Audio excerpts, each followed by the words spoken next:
Kakainin ko kayo ng buhay.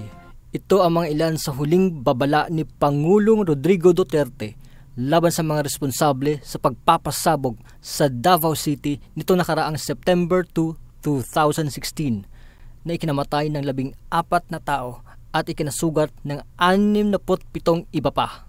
At dahil dito, idiniklara ng Pangulo ang state of lawlessness. State of lawlessness, ito yung kumbaga yung police at saka military nasa full alert status. So walang nagbago sa trabaho namin, pero makikita natin na nandagdagan lang yung checkpoints. Then meron tayong nadi-deploy na mga tao sa matataong lugar, especially ports, entrance and egress ng ating lugar.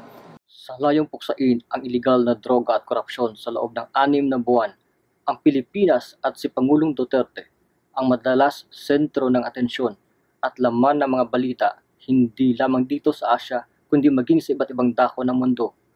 At lalo pang umugong ang pangalan ng Pangulo dahil sa trahedyang naganap sa Davao nitong mga nakaraang araw.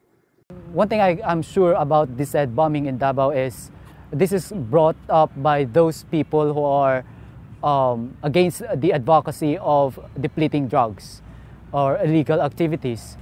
I know this time it may be critical, it may sound very threatening. They said threat, probably they're doing it just to somehow tell the president that he should stop the advocacy of depleting drugs. Change is coming. Subalit, maaasahan pa kaya natin na mangyayari ito kapag may pagbabanta sa seguridad at katahimikan ng bansa, tulad na lamang nitong naganap na pagpapasabog mismo sa lugar ng Pangulo sa Davao City. Yung nangyari sa Davao bombing incident, it is one of the signs of time, I believe.